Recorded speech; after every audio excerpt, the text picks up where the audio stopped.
Another trip around the sun with Effy and Petár. Weekend at Effy's is back with all sorts of information, all sorts of stories, all sorts of excitement from the world of professional wrestling. And yes, we are going to make a stand, and I'm going to have to explain my actions, but no, I'm not sorry for what I've done. I know what I've done, and I'm going to continue doing whatever I have to make sure that all y'all keep your jobs. This is Weekend at Effys. weekendateffys.com if you want to sign up and help us out on the Patreon. And please make sure to go onto Weekend at Effys YouTube. youtube.com/@weekendateffys or Google Weekend at Effys YouTube because you'll find it. Hit that subscribe and watch us on video. This is really fun to do in audio. It's magic to imagine, but you can look at me while I speak to you in this episode. And I think it's going to be very, very important that you do. So you understand, it's not personal, it's Effy. Welcome to Weekend at Effys. Peter, there's going to be a lot of things you hear in this episode, and I just want to let the people know I don't think I've done anything wrong, first and foremost. This is Effy with my wonderful co-host, Petár, from Weekend at Effys. And maybe many of you are tuning in going, is Effy going to explain himself? Maybe. But I just want to be clear. Petár was not an accomplice to any of this. I think people are misconstruing what actually happened out there on multiple occasions. And I would just like to say that Allie Katch can handle her own business from now on. How about that? Is that fair? Good afternoon, everyone. This is Effy from Professional Wrestling, and Effy is fine and completely not sorry after a weekend where everybody kept trying to mess with me. Everybody kept trying to tell me who I'm supposed to be. And I think we're going to get into a lot this week where people are going to understand a little more where I'm coming from when I have to keep repeating that Effy is fine, Weekend at Effys is fine, Bebop is fine, Lucy is fine, Zoe Kravitz, house chicken, living in the home, figuring it out day by day is fine. And Petár, even if you say you're not fine, you know what I know in my heart as a traveler of all space and time? We're close. We're very close to getting you more than fine, finer than you've ever been before. So this week we're going to, we're just going to I'm not going to say let the footage speak for itself, but, after watching on the Twitch last night, and usually we've been doing indie wrestling, and it's been a little harder with the schedule, but I realized watching Big Gay Brunch 10 last night, and I wasn't active on the stream because I was like, let me see how much I can get done while I let people watch a free pay-per-view from Las Vegas, from the collective, on my Twitch, free of charge because of the kindness and my little gay heart. I realized as I finished the speech at the end of the show and then restarted the speech at the end of the show that I think fine doesn't even begin to describe it. Is there a word I can turn fine into on the side of my head so that they know when they see this tattoo? The problem is they can't see the tattoo. I think that's why they're asking so much if I'm fine. I don't think it has to do with any of the actions on my behalf or the way things are perceived, but I think that they're going to find that I am fine. Finer, finally, finite, no, not finite, infinite. Okay, well, Peter, I guess we should just at least thank the people who are sticking by my side no matter what, all the supporters out there who, if something happens, if maybe if what happened to Allie Katch was worse and I did oopsie catch a manslaughter charge, they would stay by my side. They'd put money on the commissary. They'd send me letters, okay? We would be prison pen pals. And that's everyone on our Patreon at weekendateffys.com. Now, we're going to be trying some new things. Well, I'm specifically going to be trying some new things. And we're going to talk in a moment after we go through the questions, because it turns out, and I'm not blaming myself, Peter. I won't do that. I'm blaming the algorithm, because there's a lot of people who don't know we exist. There's a lot of people who would be excited to find out we exist. But the people who do know, the people who support us, that are about to get, and I'm picking them up in a minute, the beautiful art print you did of me, which will only be available as Patreon members. And I've seen next month's Patreon picture, which is insane. You supporters of Weekend at Effys have kept us motivated, have kept us able to advance, have kept us able to put out fun content, share our wonderful views on art and movies and film and what's happening in the world together. And hopefully we've overloaded you with enough content that you're going, maybe I should even give them more just for the heck of it. They are able here today to ask any questions of myself, of Effy, of us as a team, or of you, Peter. I think they could ask any questions. And if you want to support the Patreon and ask questions, there's so many ways to do it. We'll talk more about the Patreon in a minute. But Peter, let's ask our Patreon friends at weekendateffys.com what they would like to know from Effy, who is fine, on this week. Okay, this one is from Machete Von Kill. Josh Johnson is basically keeping me sane during this clusterfuck of an administration. Are there any stand-up comedians you guys recommend? Okay, great question, actually, because I was going to bring this up anyway. I just watched his special. I believe it's on maybe Hulu, Hulu. Caleb Heron, you familiar? Oh, yeah. Has the So True podcast, which I've been listening to. And I actually spoke this weekend to someone who is about to be a guest on our show, coincidentally. And that is Darian Bankston, who you may not be completely familiar with. But I've been thinking lately, who's the most interesting podcast guest to have? And I see a lot of comedy podcasts like Caleb's or like Giancarlo. Is it Ceresi? Doesn't matter. They have a lot of comedians on there. They have a lot in common. And I think with wrestlers, I have a lot in common. But there's so many weird, different stories, just like in comedy, that we need to get into. Caleb's special is hilarious. Caleb is gay like Effy. And Caleb was supposed to come to Jersey Championship Wrestling on Sunday. Did you know that? Mm-mm. He did not. And that's okay. I understand. Things come up. I can't expect you to, come to my job all the time. But I do want to say to Caleb Heron, who has helped through COVID, please come to Big Gay Brunch and hit someone with a chair. Now, Caleb, stop listening. I want you to feel like you were the only one I'm talking to. Sarah Sherman, her special was disgusting, gross, fantastic. And when I went to see One of Tricks Point Never with the promoter of Jersey Championship Wrestling, because he has sick connections all across New York City, which you're going to hear about today, that opening set that Sarah Squirm did for One of Tricks Point Never, Daniel Lopatin, was one of the most jarring, out of place, crazy things. And then I got on Reddit and everyone was going, what the heck was that? Like, they didn't even know her from SNL. And so she's got a special out now that is also, it's insane. I don't know. It's its own thing. So check those out. But if Sarah Squirm wants to come to Big Gay Brunch, Caleb, you're not listening, right? We would love to have you come and hit someone in the face with a chair. It cannot be me. Unless that's what the people need. I don't know. You ever been hit with a chair, Peter? You get used to it. Or like, maybe it's just, what's it called when something isn't as good over time? The law of Diminishing returns. Diminishing returns of concussions, probably. If you have one big one, everyone after that is like, it's smaller. I think that's what they say. Or it's the opposite. I don't know. So if you guys have any funny suggestions, I haven't been as on top of stand-up comedy other than like running into podcast clips and stuff. So if you have any suggestions for specials or people, Josh Johnson, I'm going to check it out. Machete Von Kill, thank you for the suggestion. We'd love to hear your suggestions on that. This next one's from Danny. Would Weekend at Effys translate better as a sitcom or a weekend talk show with guests and music? So the exact translation of what this show would be visually, besides having the YouTube, which, have you noticed a little tick this week? No? I've been trying to direct people to the YouTube page. We're in a dark time, folks. We need your support. No one knows we have a podcast. No one knows we have a podcast. We're telling them, Peter. It's not that we're not telling them, but I also figured out one trick. We're going to try a trick after this. It's going to be incredible. YouTube.com/@weekendateffys is the current visual representation of where Effy's Weekend at Effys is. And you've got the guest episode. Is there a guest episode up yet for the... No. Oh, no, I mean for the Patreon. Yeah.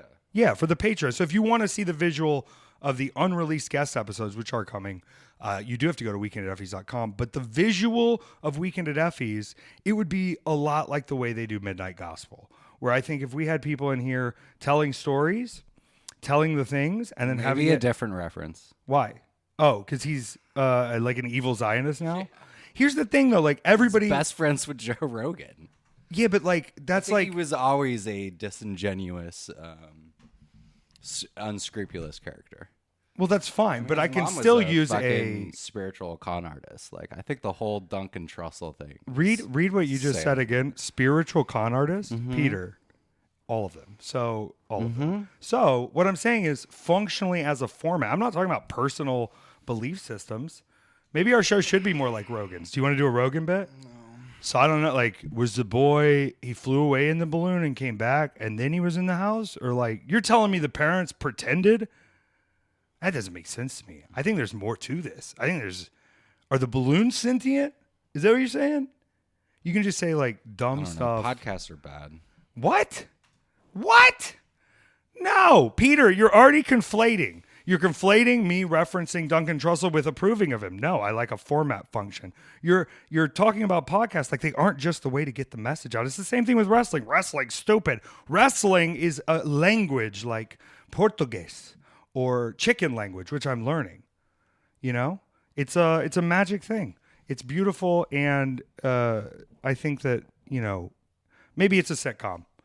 Okay, but who's our Urkel? Who's the Urkel in our sitcom? It's Zoe, isn't it? Probably. Where she comes in for part of an episode and then she takes over the whole show. Am I Carl Winslow? I don't want to be a cop, but if I have to just be a big kerfluffany cop, it's fine. I'm going to be Carl Winslow. It's Family Matters. That's how Weekend at Effys is going to go forward. I don't know. Maybe Bebop's Urkel. Maybe. Okay, this next one's from Cherry Legend. Do you already have names picked out for if or when you get new chickens? Shout out to the fallen feathered soldiers we lost the past year. You know, there's always this joke about my dad. My dad keeps finding cats, but the coyote gets them, and it sounds like you're feeding the coyotes. Mm-hmm. And you know, as we have entered our first bit of chicken parenthood here, and especially in a scenario where we're not on a farm. We're in a city that allows chickens. We're taking a risk with it. I think you've taken a big jump with this, and you know it's been very rewarding and very much exciting to learn all of this.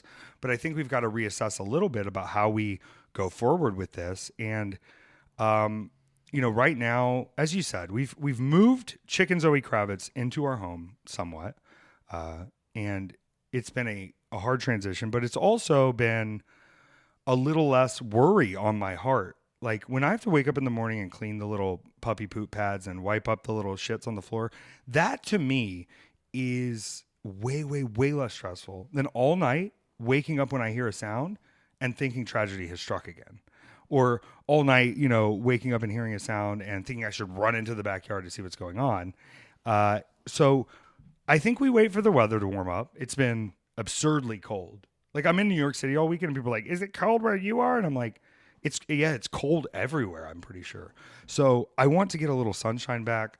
I want to kind of integrate her a little more. I'm really proud of how the dogs are doing with her. Like they went from real fascination to kind of friendship annoyance. I don't know. She seems to have her own kind of confidence with them. Like you sent the one video and they were all fighting over who was going to get a little bite of snack. Mm-hmm. And she did not care that there was a giant 50-pound dog next to her. She was going in for the snacks. Mm-hmm. And I've seen her peck at Bobby when he tries to go for the seed. I think she understands now. Bobby, stop eating birdseed, okay? And if she can co-parent with me, you know, it's like when you have the daughter that you have to keep telling to babysit the kids and you never really pay her. And you're like, you can watch the kids, right? You know, because dad's got to go do some stuff. And Zoe's like, you heard what dad said. You better not eat my sunflower seeds. You know, that kind of vibe. I don't know when we're going to get new chickens. If. Yeah. At all. We don't know. This next one's from Joshua. What's y'all's favorite dinosaur? Okay. So currently I would say chickens as a species. But if you're really talking about dinosaurs, there's nothing I like more than that big duck-billed dinosaur that sits by the water with that spade of a mouth. Because you know what that thing turned into? You know what that thing became? ducks. And we've got such a big chicken, I had to put a duck diaper on her, and it still wasn't big enough. I got to get a bigger diaper. Isn't that crazy? Maybe she just absorbed all of their spirits and has become Cinco chicken. Come here, Laura, Nicole, Zoe, Shailene, Reese. Right? She's the one. What's your favorite dinosaur, Peter? Chickens. That's my answer. Yeah. Do you think an Allosaurus was real, or is that just something somebody made up because somebody was like... I don't think any dinosaurs are real. You think they all had feathers and they were just big chickens? That's what I think. Probably. And I think that those ones that were small were just big turtles, or the ones like the low ground ones, they were like, this one had weapons on its tail. And it's like, I don't know if it did. You know, it's all recreations. When you find out that you go to like dinosaur museums and the bones are like recreations, you know that? That's crazy. We're like, oh, we found these bones. I don't want to side with young Earth creationists, but we're not helping our cause by saying, look at these dinosaur bones. These aren't the dinosaur bones, but this is what they look like. That seems like we're setting people up to have disingenuous takes towards whether dinosaurs were real. The more important thing is that dinosaurs fascinate me. I will watch anything with dinosaurs. I will watch Jurassic World, even if it's bad, even if it has that overcooked rat. Oh, sorry, crisp rat.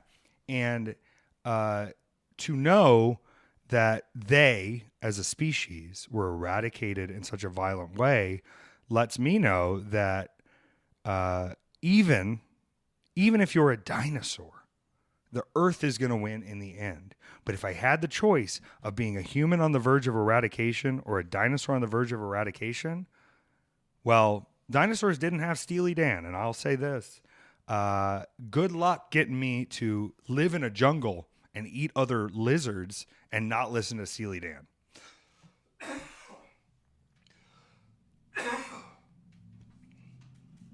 What's the difference between a genealogist and a gynecologist? I don't know. It sounds like they're both rubbing the lamp. What? Don't they study genies? Oh. A genealogist looks up the family tree. A gynecologist looks up the family bush. Oh, my God. That's great. That's great. Did you Thank cackle you, when you Heather. read that? That's great.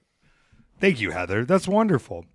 If you want to ask silly questions on top of a ton of other great benefits, like getting the early episodes with our guests, getting additional content, getting our new series, Weekend Adventures, which is going to be very magical coming soon, getting our mini-sodes where we talk about the magic of cinema coming forward, and of course, getting merch discounts. Because at our two highest levels, you are going to get discounts that work on Weekend at Effy's merch, that work on Effy merch, that work on WrestlingIs.gay merch, which we're about to do our first pre-order screen print specialty drop in a year. And I got to tell you, Peter, it's a hard economy to want to do pre-order drops in because, number one, people don't know what's going on. The algorithms are segmenting day by day, much like our culture, you know, a fraction of importance that takes over your brain and keeps you away from the rest of the world. And sometimes you can't escape to get that information out to more people. But if you find the shirt and you see the price and you're a member of the Patreon, it kind of just paid for itself. That's crazy, right? That's incredible, right? So weekendateffys.com, sign up. Let's get magic. Support us. And this is the big one, Peter, that I don't think people understand. I want people to take in the content on Weekend at Effys, okay? I want you to take in the bonus content. I want you to say, wow, this is great. They really are over-providing on what we need. They really are giving us, you know, even more than I can keep up with in a week. I always have something to go back to. I always have something extra. But we've talked about this slightly before. There are a lot of people who get on Patreons and they put it in and they put it on recurring subscription and they walk away because they have love in their heart for the arts, much like when Tchaikovsky had that sugar daddy when he was writing all the ballets. You remember what that guy said? He said, I don't want to look at you. I don't want to meet you. I don't want to touch you. I just want you to make music. Will you do that? I'll pay for everything. I'm looking for that guy. Those people that just put the info in and leave that content is there for you. I'm not going to stop making that content, but maybe you're going, well, I'd love to do that, but I don't have enough. We've added a tier, Peter. You know what you get on that $1 tier? Do you know what you earn for only $1 a month as a supporter and contributor to weekendateffys.com? You get absolutely nothing. Okay? Because I think it's the minimum you should be doing right now. Everybody goes, is Effy fine? Is Effy fine? I'd be a lot more fine if you gave me $1. If every person I met this weekend gave me $1, Peter, you want to know something? We'd pay rent in a day. We'd pay rent in a day if every single person gave me $1. You asked me a question the other day regarding, it was a bit of a magical question. And you said, well, first I have to ask, do you believe you are owed anything? And I kind of thought for a second. I said, yes. I said, I've walked into almost every weekend of the past 2 years and looked around and said, I'm pretty sure everybody in this room owes me $20. I'm not talking about the fans. Okay. I'm talking about walking around and going, hey, try this. Hey, do this. Hey, have you thought of this? Giving advice, helping people, and letting them watch me explain the way I do things, letting them watch me create what I create. That is worth a lot of money. It's worth putting your money down. So if all I can ask of you is just $1 to show that you're at least acknowledging what I'm doing is spectacular, what you're doing is spectacular, to keep the motivation going, then give us that $1. But if you're just going to sign up anyway, there's a $20 tier. You're going to get everything, and I'm going to send you mail. I'm going to send you cute mail. It's magic. Oh, what a magical time. This isn't a podcast just about talking about the Patreon, though. You guys are here for the meat of it, and that's why, my mind was a little blown, and it changed my perspective to hear. I didn't know you had a podcast a few times. I didn't know you had a podcast. You have a podcast. We're about to change that, Peter. We're about to change that completely because I'm on my vacuum salesman bullshit again, okay? I didn't like being a salesman. You know why? Because I'm good at it, Peter, and because I don't want to have to oversell something that I think sells itself. But if you don't sell it, it doesn't sell. So we're going to sell it because what you're about to hear, there's not one other person in the entire world, sorry y'all, that could give you this information. It can only come from me. Now, anybody could say that. No one could say what I did but me. Yeah, that's true. But what did they do? I don't know. That's why they're here. They want to hear, why did Effy have to bring up at the beginning of the show that some weird stuff happened, that he may get arrested for assault? Why did Effy, do what he did this weekend? Why is everyone questioning Effy's well-being? Why am I being asked to go to the accountability crib with DDP? Why? Here's the deal. This is a really dark secret, Peter. The reason they're all asking all the time, and I'm going to explain this weekend what happened, why or if Effy is fine, is because, Peter, do you think it's because of their concern? No. Well, there's a little concern. Here's the concern. The concern is that if at any point Effy is not fine, neither are y'all. Okay? If Effy's not fine, who's going to bring those people in to your show? If Effy's not fine, who's going to book you in a way that no one's ever booked you before and gave you a magical reinvigoration to your wrestling career, showed people what you were capable of? If Effy is not fine, who's going to get these hacks who get fired from TV companies a little boost so that they can get hired by another TV company while not in any way benefiting the audience and just continuing to do the same old pro wrestling schlop over and over? What are they going to do if they don't have an Effy to guide them through? What are these companies going to do if Effy doesn't point out when they are wrong, even if it hurts Effy?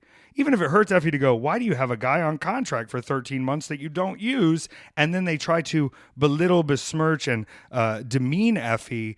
It still instills the fear in your heart to get the job done. And I still got what I wanted, which is the correct and polite and human way to treat someone's career. What are you going to do if Effy isn't fine? Okay? Everybody goes, oh, Effy, his friends all helped him all year. His friends always want to help him. Let me be clear. I love y'all. Y'all are all my friends. It's beautiful. The fuck else would you be doing if you weren't helping Effy? Because Effy is fine. And Effy is fine. And it's right there. Effy is fine. And I might just have to show you again on the side of my head that Effy is fine. Because this weekend, my actions were questioned severely. And I'm not saying I made every perfect decision, but I'm in my 12th year of being a paid professional wrestler. If I haven't earned a little bit of wiggle room to make some decisions that maybe you go, well, I wouldn't have made that decision, but he's a leader and he has to make tough decisions that maybe will help us in the end.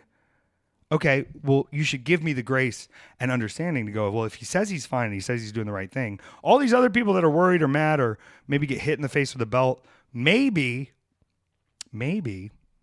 they're only looking out for themselves instead of the bigger picture. Effy's looking out for the bigger picture because I'm the biggest picture of all. You see that? You think I'm crazy, Peter? Mm-mm. You see why I had to say at the beginning of the show that you do not endorse this episode of Weekend at Effy's, because you know I'm going to have to go in on him a little bit. Now, you know where I went this weekend, Peter? I went to Philly and I went to New York City. And those places are pretty close.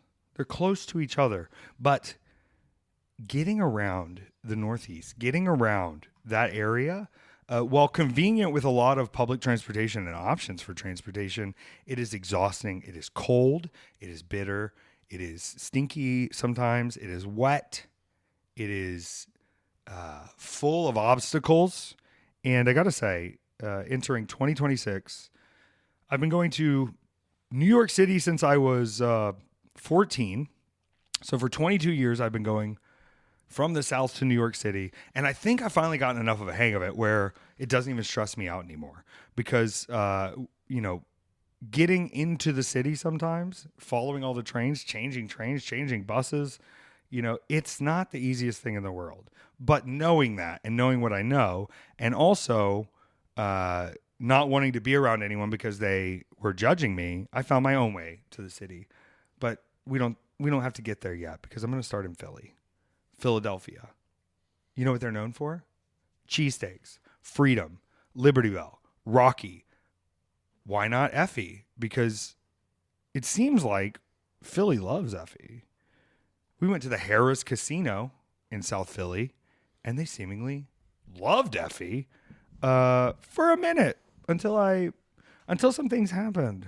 Okay, now I had to fight Charles Mason at GCW, which I've beaten him a lot of times. We've had a lot of matches, I actually realized, including one at Big Gay Brunch where Pero and Billy Dixon had a thought in their mind for a moment that they should join Charles Mason's team, join the hot, straight Dominican guy's team in a suit with his abs out. Yeah. And then you know what? They all found out that Effy conquers them.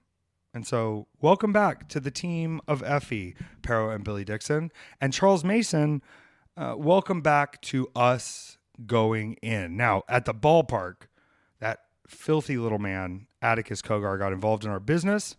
At the mall, maybe I did jump the gun a little early with my championship, but Charles, it wasn't going to leave with you anyway. I didn't take the belt from you at the mall, Charles. And tonight in Philly, when we locked horns and started going at it, it got a little aggressive. And you can see my nose, right? Mm-hmm. This man bit my nose for real. And I got to tell you, Peter, I've broken my nose like 4 times that I know in wrestling. And by broken, I mean like it's had to be reset with hands. And one day I'm going to have to go to the doctor and she's going to go, what the heck is going on? And I'm going to go, oh, I've just been dropped on my face on steel chairs and trash cans, nose first, like a shark's fin hitting a wall. For a long time, and then I'm going to get my nose fixed one time. I'm not going to go fix it now and then keep wrestling. I'm not going to go get my sinuses clear so I can sleep at night. I'm going to suffer for the business, and I'm going to keep not being able to breathe correctly, and I'm going to keep breaking my nose all the time in the name of artistry. And that man bit my nose, punched my nose. I've never had my nose bit like that. Not like the tip of my nose, like he was trying to get the cartilage off, like around the bridge of my nose, like he was trying to Voldemort me. You know that guy, Ralph Fiennes? Mm-hmm. Ralph Fiennes? He's got a brother, Ray. He didn't have a nose when he was a transphobic wizard. Okay, you remember that? And now Effy's sitting here being bit in the face by, and I dislike him on a lot of levels, but he's a very handsome man. I've got this handsome man coming down, and it looks like he's going to give me a little sweet kiss goodnight. And no, all of a sudden I feel a very sharp pressure around my whole nose and sinuses. Tears start forming out of my eyes. And then as I kind of get out of the situation, I realize my nose is bleeding down the front. We continue beating the hell out of each other. We continue fighting. And, you know, I don't want to blame the fans for this, but I think they got, you know, there was a lot of overzealousness for cheering me on. And I think y'all got me too fired up, which I think distracted me a little bit. And then some kind of weird trick happened. I don't know. And somehow, he maybe got a pin on me, which, you know, if I was the champion, I wouldn't have been pinned, because it's like your brain works differently there. But now I'm like reassessing my life since I had that stolen from me by everyone. And I'm kind of seeing that, okay, well, this guy snuck one over on you and you didn't lose the belt. So you don't have to like cry another 2 days, but you do have to figure out what you're going to do to get things back on track. Right. And I've done a lot of brainstorming and thinking, and this Philly show, I got to tell you, there was chaos everywhere and there was magic in the air. And I knew in my heart after the show ended that whatever it took to get back on top, and I'm already on top in my brain. I'm on top. I'm the best one. But you visually are more on top if you hold the championship, right? Because this guy, Atticus Kogar, who's the current, according to Cage Match, GCW champion, this guy, Atticus Kogar of Vindle 48. What's a Vindle? There's no verb, so I can't really figure it out. Vindle 48, guys, it's like people see kind of a goth kid from Ohio in suspenders with silver teeth and mutton chops, and they're like, oh, maybe we shouldn't like go wherever he is, because I don't want to support that culturally, you know.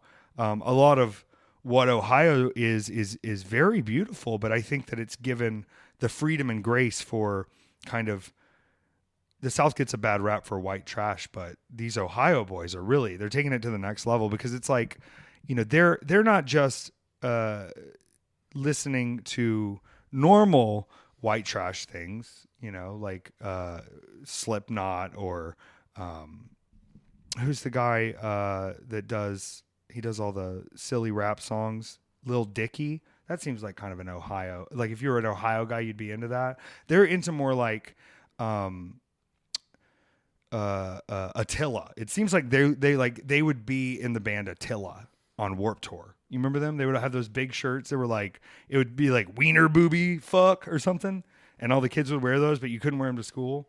And they would sell like all the merch and have no good songs. And he was on that weird MTV show. It doesn't matter. Vandal 48 has the belt, and people are looking at Game Changer Wrestling and they're going, I don't know if I want to come there, because he's got that vibe, that Ohio vibe. So I know, and I see you, we need a representative as champion who is, well, I'll say this. If it's not me right now, the beautiful Alley Catch has made her return to the wrestling world. And she has a chance to be the GCW champion at the LA show on Valentine's Day.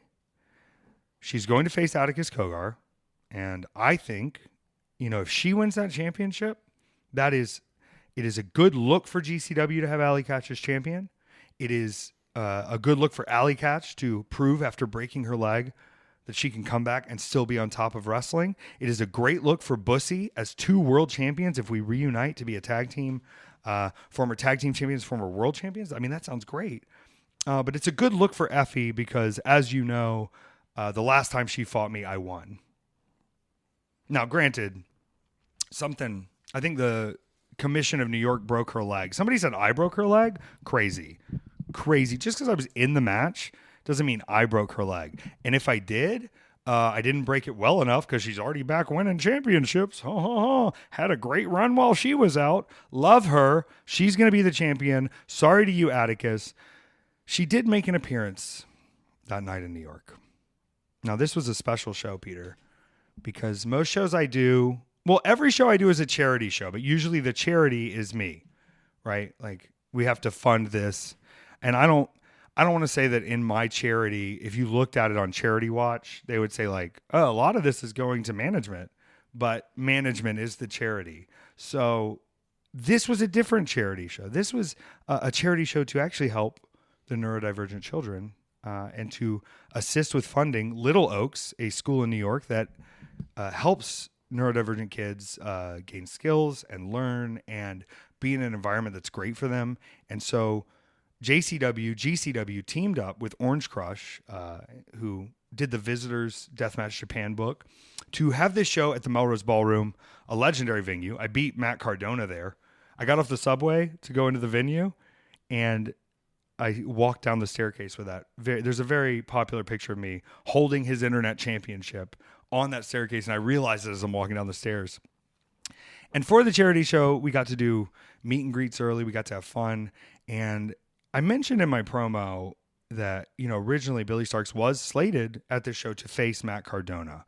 And, Matt Cardona kind of has this gimmick in his career where the fans come up to Matt Cardona and they go, oh, it's so nice to meet you, Zack Ryder, Matt Cardona, so cool. And then he says something like really mean to them, and then everybody laughs. And then they ask if they can get a picture, and then he says a price that's like just the most absurd thing you've ever seen. And then they laugh, and then he says, I'm not fucking kidding. And then they pay it, and then they come over to me and they go, oh, that guy's so funny, and he was so mean to us, and we paid him so much money. Effy, you changed my life. Can we have a hug? Can I have some money? Can I have everything? Can I have $20 to sign a picture and take a photo with you since I changed your life and that seems valuable? Oh, no, we spent it all on Matt Cardona. So I think that's really funny that he does kind of that bit where he's just rude to everyone. And then when he's booked on the charity show, goes to Saudi Arabia with Triple H. Good luck to you, Matt Cardona. Honestly, it's great because at the shows lately, like I just referenced, not having you there scamming people out of money is actually really good for my bottom line. So thank you so much for taking that Saudi check. Tell Phil I said, hey, blow everybody a kiss. And it's good the shows are paid, but there was no one there, was there? Either way. Did you see the Matt Healy clip about Harry Styles? Harry Styles recently, he's doing an Elvis, not an Austin Butler Elvis, but his new management team. I say this as a big fan of Harry Styles, okay? I love all the Harry Styles albums. I love One Direction. You don't have to. I don't care. Peter, that's fine. That's great. There's lots of things we can disagree on. But here's something we will agree on. What's the tour situation, Harry? Harry Styles, there's a new album coming out. What's the tour situation? Well, his new management happens to own a few venues, including Madison Square Garden. And because of that, they're just going to lock him in there like Elvis in Vegas for 30 nights, and they are charging $1,200 for pit tickets at retail. Okay, so as you can imagine, a lot of us Harry girls were not very happy about it. And Matt Healy of the 1975, all the drama and all the controversy aside, we do actually agree on a few things, like eating meat on stage, but we don't agree on this next point because he said, and I quote, I don't understand this thing about charging for a meet and greet with artists. If you, as the artist, had to stand there and take every $20 out of their hands, you'd be sick of it. You'd be done. You couldn't do that. Oh, can we meet you? Can we take a picture? We love your art. Give me $20. You couldn't do that. It's disgusting. How dare you make your team take $75 from everyone to stand next to you and you won't even touch them? You couldn't even take a 20 from them. Hi, Matt Healy. I'm Effy. I'm an independent professional wrestler.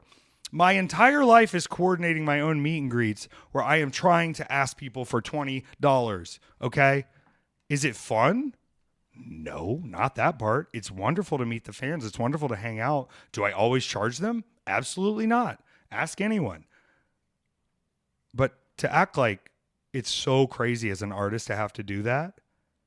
I think that's lame. I think that's stupid. I think Harry Styles is wrong, and I think Matt Healy. I think it's cowardice, and I think you should accept the $20. And I think you wouldn't charge $20. I think you get pretty sick of $20. It was like when Sting wasn't charging enough money at WrestleCade.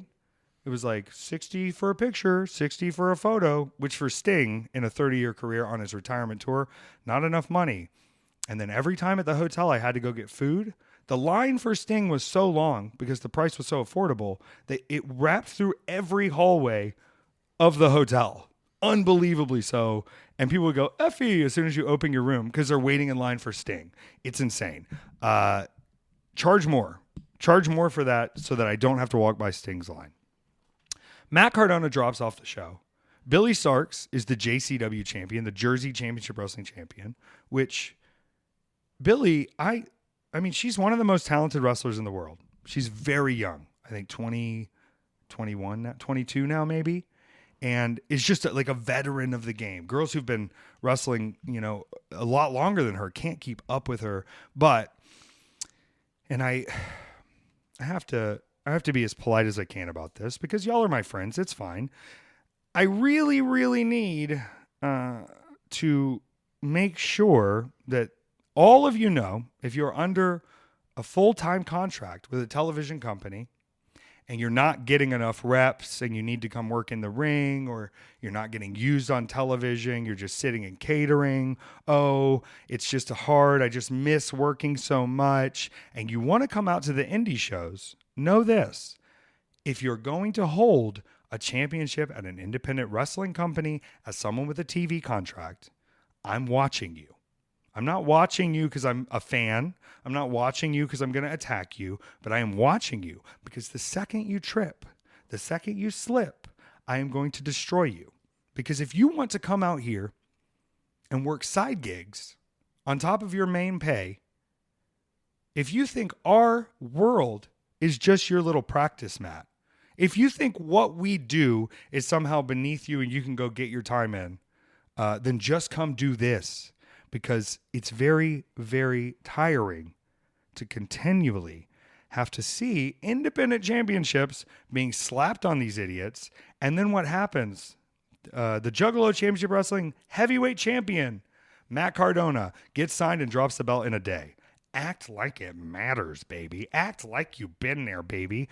Either way, Billy Starks, we're really proud of you, but it is pretty fucked that you have an AEW contract and you want to come out and do all these indies. I think it's fucked from my perspective, but for you, girl, Billy, what are you doing? You're going to hurt yourself. You've wrestled too much already. Save it for TV, baby. And listen, if I'm your parent company and I know how crazy Billy Starks is, I'm probably not going to put her in the ring with Effy, but they did, and she was, and she kicked me pretty hard in the face. I showed you that clip, but this weekend, JCW is actually doing a huge junior heavyweight tournament, which Billy is in, and I may not have won the JCW belt. She is still the Jersey Championship Wrestling champion, but she is going to have a big purple, bruised, black eye for that entire tournament. And I don't know who she's facing, but I'm letting you know right now. I bet that black eye is sore. I bet her face hurts. She tried to dive on me, Peter. And you know what I did? I hit her in the face with my head. Did it hurt me? Maybe. But has my head stopped steel before? Yeah. So why couldn't it crack a little girl's face? Okay? Didn't work, though. She did keep kicking me. And I maybe made a mistake so I power bombed her and I thought she was dead. And I looked down and Mouse, who is her dad, is a ringside photographer as well. And he was there. And I threw her off my head and I saw her bounce. And I looked down at him and for a moment I went, oh no. In front of her dad, you just threw her on her head. And he said, hell yeah. And so what did I do? I went out of the ring and I got a chair, a big steel chair. Because that's what they do to me, Peter. Why would I not do the same thing back? Why would equivalent actions not be accepted? But the equivalent action accepted was that I swung it so hard it came back and hit me in the face. And I don't remember much after that. So I guess something happened. I don't know if it's a clean win, if she had to use a chair to beat me, but congrats, Billy Starks. And I hope everyone tunes into the J Cup this weekend in New Jersey to see that big black eye on her face. I say that, after I got hit with the chair, maybe I didn't really know what was going on because some other stuff did happen on the show. Later in the evening when Bear Bronson had a big opportunity against Atticus Cogar. And Allie said, look, I don't really want Bear to win because I want to beat the hell out of Atticus Cogar in LA.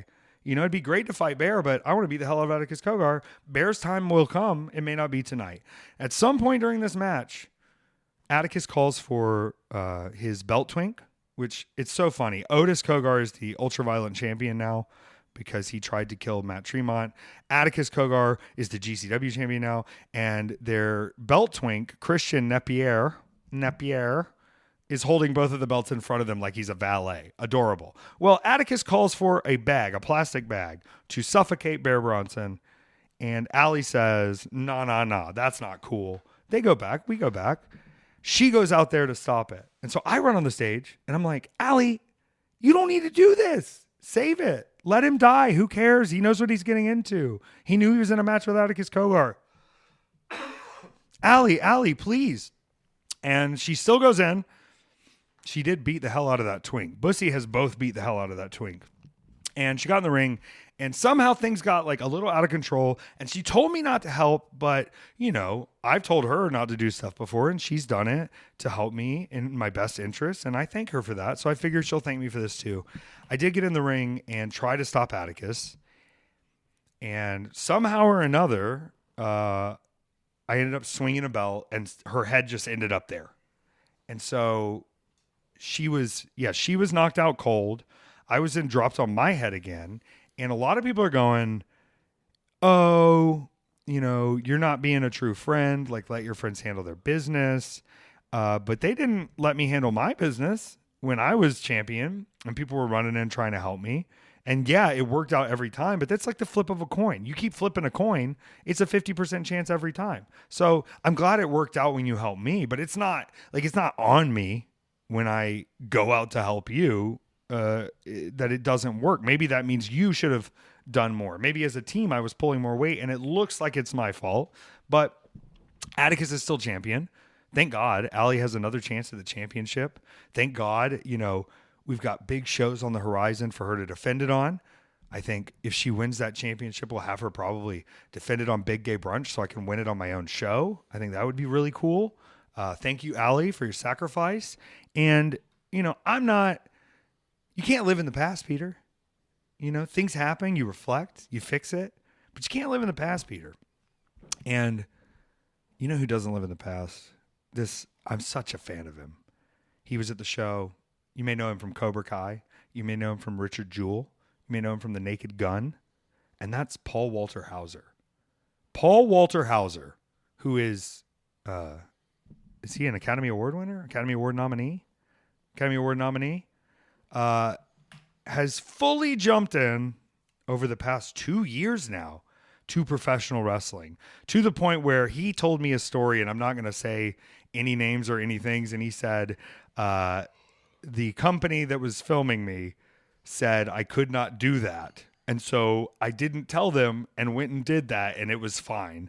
And went and did a wrestling show while he had some things going on with a filming company. And I think that's the spirit of wrestling.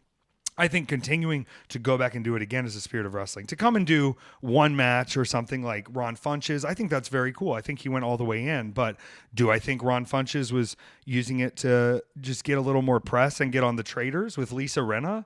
Wouldn't we all love to be on the Traders, Peter? But I think this guy, Paul Walter Hauser, actually likes wrestling. And he had to face Mad Dog Connolly in a lumberjack match, which is when they're all surrounding the ring. And this is a lumberjack belt match, strap match. So all the lumberjacks have belts to hit the people who fall out of the ring. And Mad Dog Connolly, who is going to be at Big Gay Brunch Vegas, he's known for dog collar matches where both men are strapped together with a chain dog collar. He's known for cage matches. He's known for bleeding. He's known for hardcore striking. He's known for headbutts that look like they could kill you. And Paul Walter Hauser got in the ring with this guy, and he made magic. And he really went all the way. This man was diving off the top rope. This man was hitting running bulldogs. This man was punching people with the strap. Beastman even got in there with a bear trap and tried to bear trap his arm shot. And luckily, my good friend Manders, who, you know, right now he told me, well, he kind of said he needs some space, but he told me to fuck off. And that's okay. We're still friends. That's like sisters fight. He came in there, and I got to watch Manders and Paul Walter Hauser team up and beat the hell out of these guys. And then Paul Walter Hauser put Manders over at the end. And, you know, to get to talk with him again, he was very, very complimentary when we got to work in a scramble match last year in Vegas, you know, saying, hey, that was really professional. You're really good. Thank you for helping. You know, thanks for making it easy.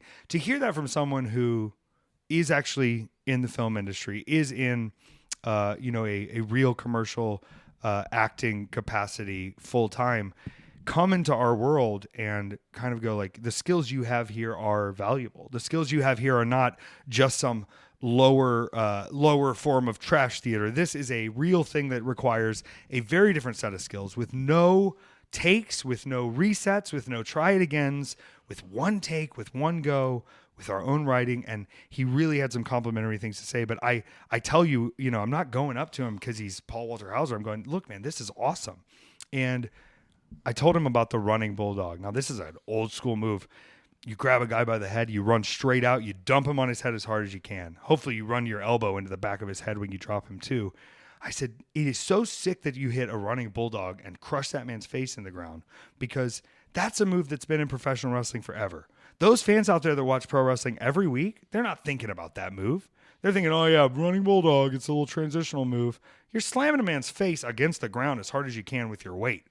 And to have Paul Walter Hauser do it, and to do it with passion, and to do it with kaputs, and to know that people are tuning in that have never watched wrestling before in their lives. Go ask somebody who Hulk Hogan is, okay? You're down to about a 33 1/3% chance of anybody even knowing who that is. When they say, what do you do, Effy? I go, oh, I'm a pro wrestler like The Rock or John Cena. And they go, from Jumanji 2? From Peacemaker? They don't even know who any of these things are. Historically, people don't know our references. We're living in a trope world where we think people care about paperwork, right, Peter? People don't care about paperwork. We're signing a contract. It's wrestling.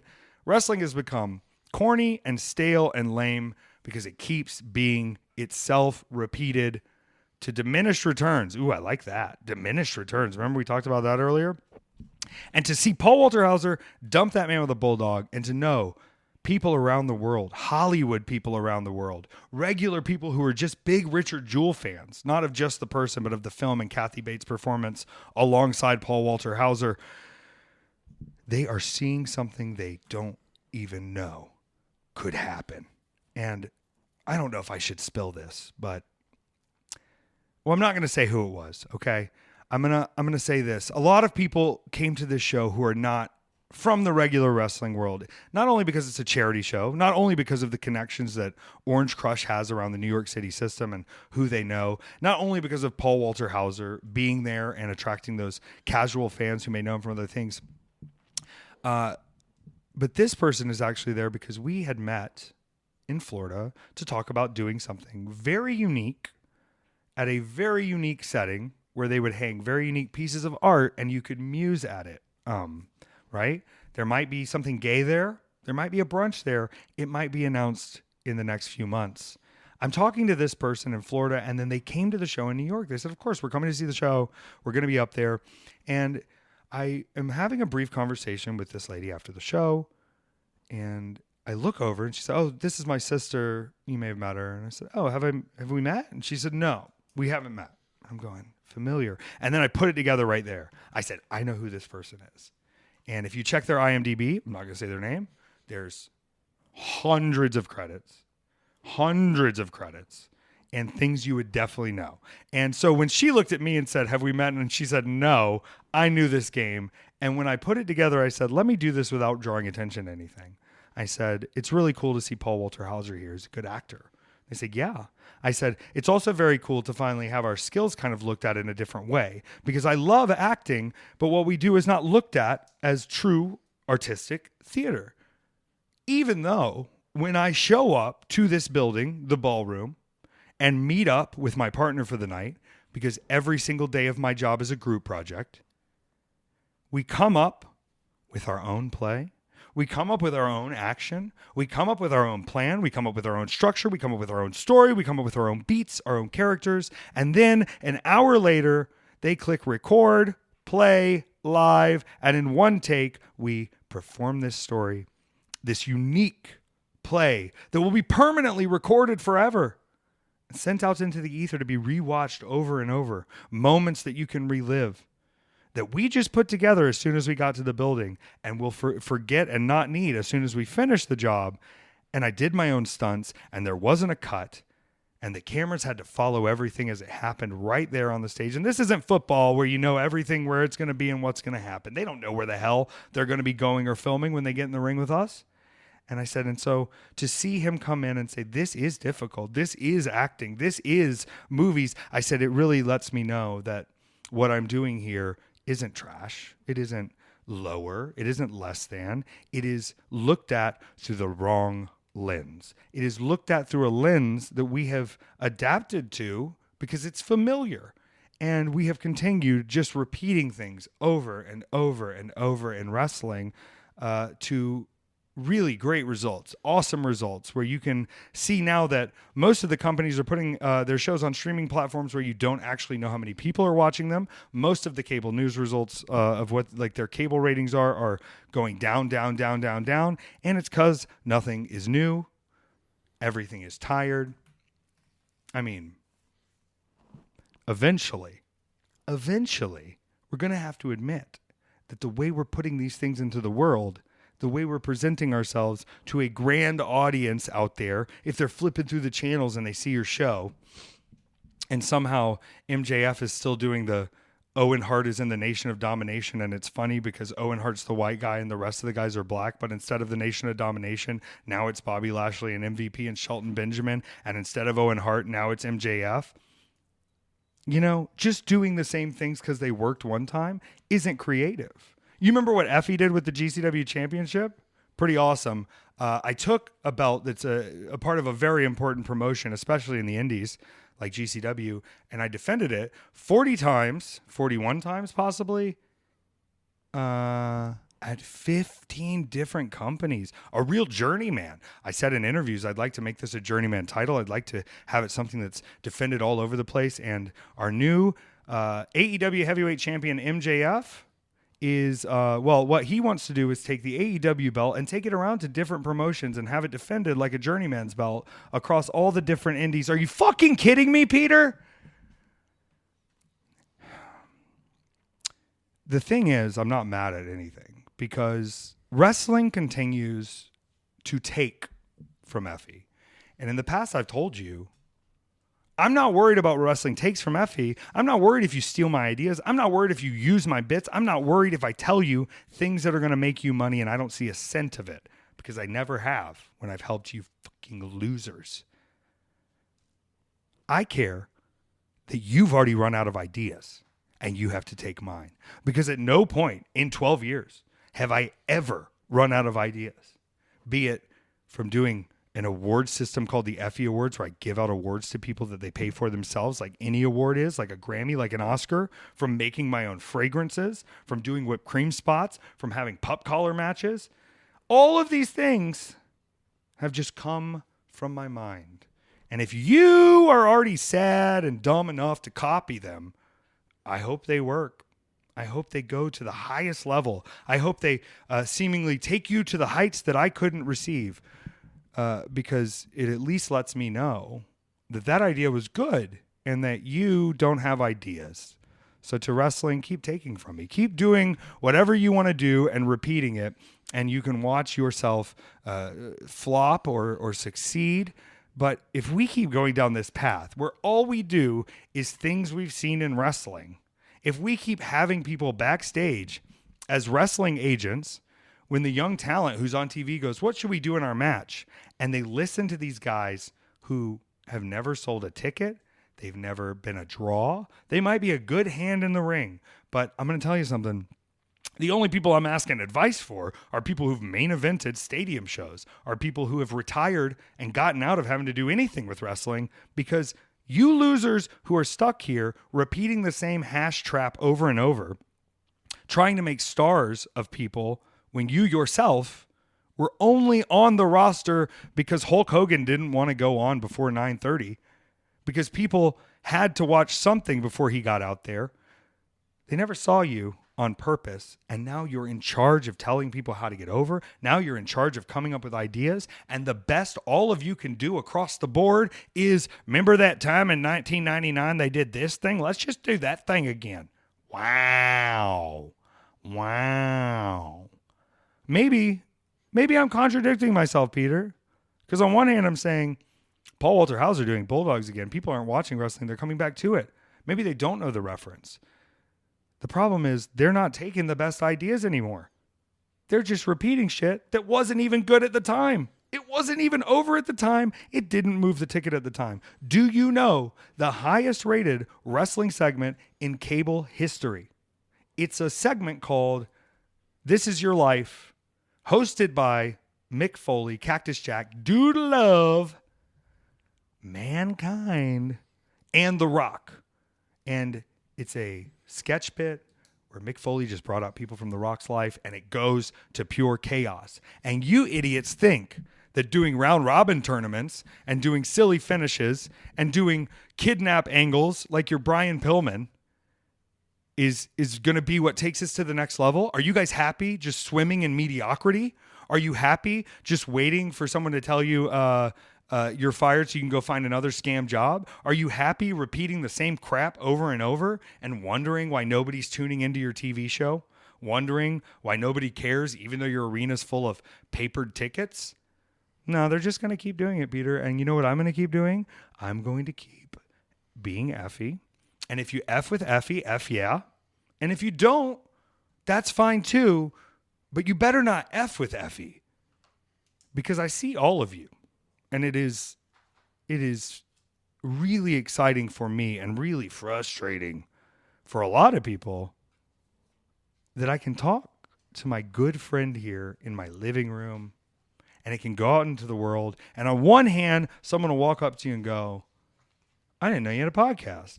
But on the other hand, I can say something and alter the course of wrestling history right here if I so choose to. Now, Peter, I don't know if you know this.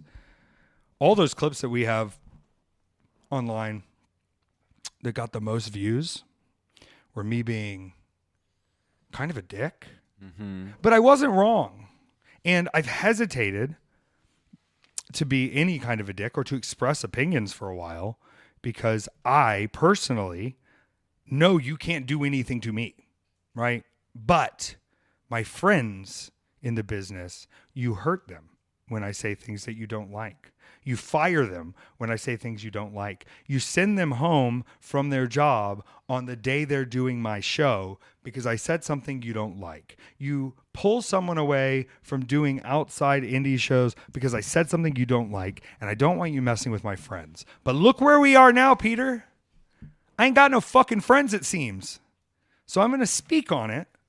I'm going to let people know what's going on. And you know what's probably going to happen is I'm going to scare them into submission. Because on one hand, it's easy to think, oh, well, we can tear him down. I'm sure he has some secrets. I'm sure we could find something to beat him up so he stops messing up our Ronda Rousey returns and makes her retire because she is a piece of shit. Yeah, let me be clear. I've isolated myself and I have found my vision and purpose going forward. And it is to fix this business from the ground up. I'm not just going to be an indie star. I'm not just going to seek your validation. I'm not just going to stand there and hold your shoulder while you cry because you're meeting me for the first time. I got shit to do, people. I've done shit. Live in the past if you need to. The second you sit there and start holding on to your legacy, that's where it all dies, okay? You know what? I lost the championship. I'm going to get it back. It's fine. But I'm not just going to be the GCW champion again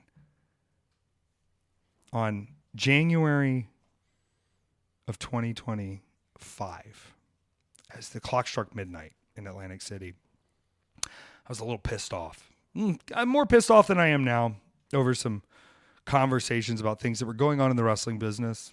And I got into an argument with Alley Catch in the room with a few people there, but I'm only going to mention her. And she said something along the lines of, "You're crazy, shut up." And I said, "Allie, I'm going to say something to you. By the end of this year, people are going to have to say something to each other before they make decisions in the wrestling business." She goes, "Oh yeah, Effy, what is that?" I said, "They're going to have to look and say, you think Effy's going to say anything about that?" Because even though you have billion-dollar companies, even though you think you can control what everyone says about your business or in public, I have no strings on me. I have no rules. And I have no reason to believe what I have believed before, which is that rising tides raise all the ships. I want your companies to be better outside of indie wrestling because it helps indie wrestling. It's the only form of Reagan trickle-down economics that's ever worked, which is when wrestling is hot, it is hot everywhere.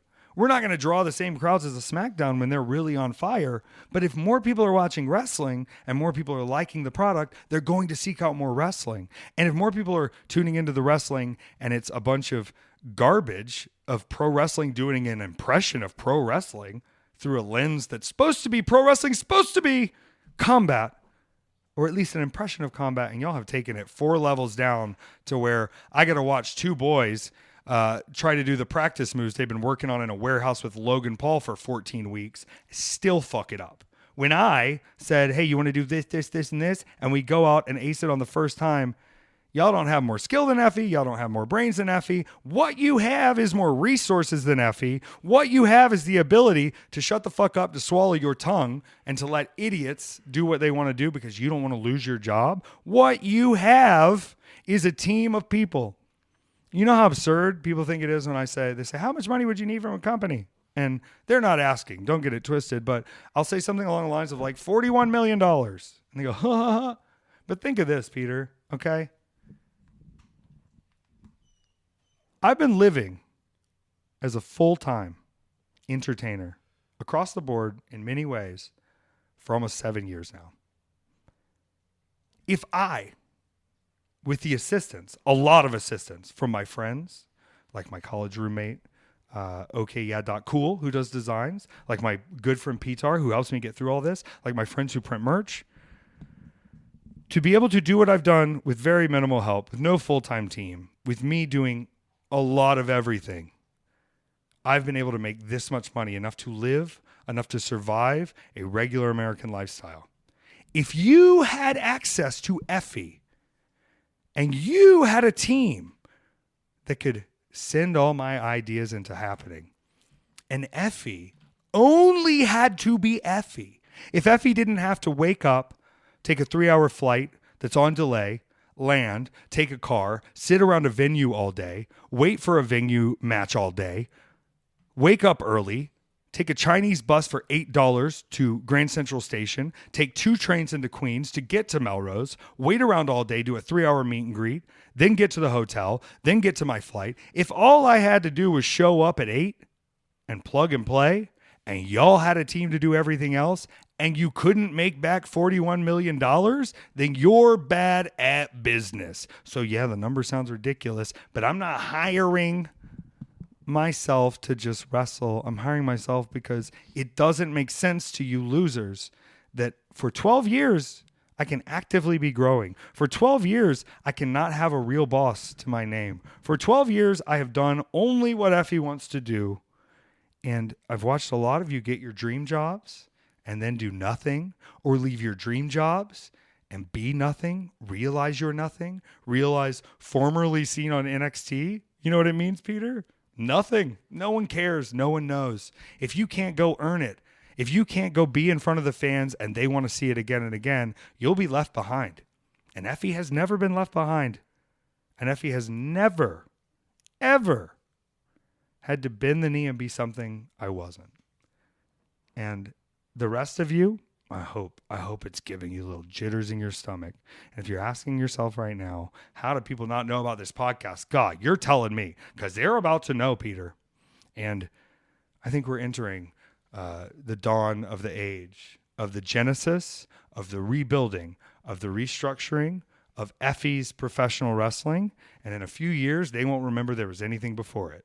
You know what wrestling was around before Vince McMahon bought the WWF?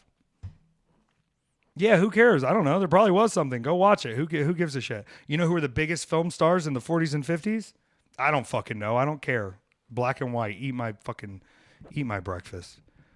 Effy has a chance now, since no one else can do it, to rebuild this business into something that is exciting again. Because, God, y'all are sludging through this thing, and y'all are failing spectacularly, and y'all are just doing the same thing over and over. And if you're not going to listen to me, that's great. But you're going to have to listen to me, because what I'm saying is going to work. And what I'm doing is going to work. And you might not like the methods, but if you're asking if Effy is fine, all you're telling me is you are fucked if I'm not. And you know what that means, Peter? Guess I don't have to be fine. Guess I don't have to be not fine. Guess I don't have to answer your questions. Guess I don't have to wonder, what my actions are going to look like. Because you'll tell yourself I'm fine as long as you need me to be fine. And when you ask me if I'm fine,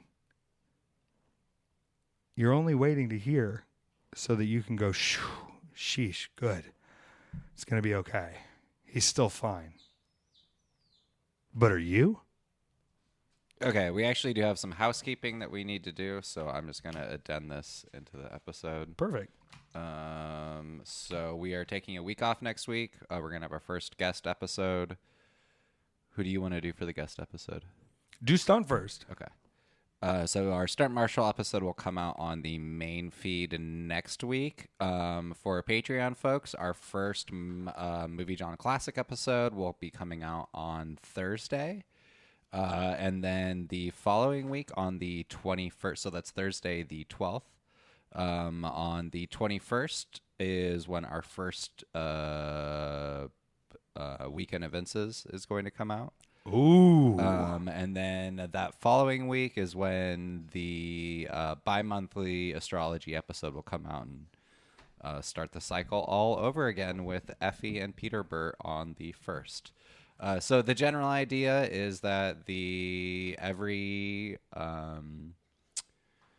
day that has a 1 in it, we're going to try and put a bonus out for Patreon folks. And then not every month that will happen, but sorry, my brain doesn't work. I'm just trying. It's fine. I think you're doing great, Peter. I think we're providing a lot of really cool stuff that people want to see and be a part of. I don't want people to be disappointed when minisodes are not coming out, but minisodes are not. I guess I didn't make that clear that they're not coming out with. Everything comes out on its own now. Yeah, it's going to be great. We're going to have a great time. There's a whole lot of Weekend at Effys to take in. There's a whole lot of ways to support. There's a whole lot of ways to listen in. And I think it's really cool that we have this kind of structure now where we have all sorts of episodes coming out, all sorts of ways to hear us chat. And there's magic at weekendateffys.com. Petár, you're bringing the heat with all this new stuff. I love it.